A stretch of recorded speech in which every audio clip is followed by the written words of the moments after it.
Sotto un cielo grigio ed una pioggia sottilissima, Monterosi e Nuorese si affrontano per la 12ª di andata.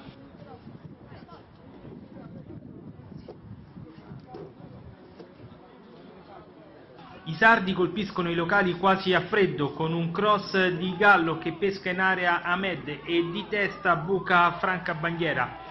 Vantaggio Nuorese quasi inaspettato, 2 minuti dopo è lo stesso portiere biancorosso a salvare i suoi, quello che sarebbe stata una punizione ingenerosa per i padroni di casa. Il Monterosi però reagisce e al primo vero affondo sulla sinistra trova il pareggio.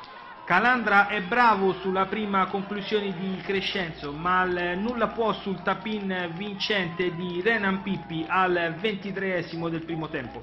La squadra di Perrone ci mette 6 minuti a capovolgere il risultato, perché al 30esimo, sulla conclusione ravvicinata di Morbidelli, l'arbitro ravvede un fallo di mano per il calcio di rigore a favore dei locali. Dal dischetto ancora Pippi fa scaldare un Martoni infreddolito da vento e pioggia.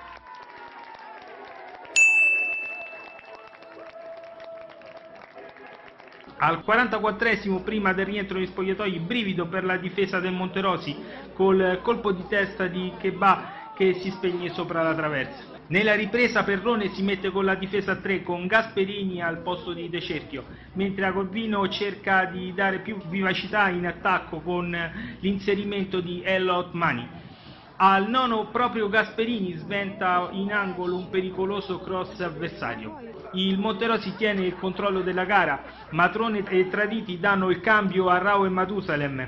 Nella seconda parte della ripresa aumenta la pioggia, ma non la pressione della Nuorese che ci prova vanamente solo con un sinistro di Verachi al 34esimo fuori misura. Più pericolosa è la mischia sull'angolo al 37esimo, sul quale Ahmed e compagni non trovano lo specchio della porta.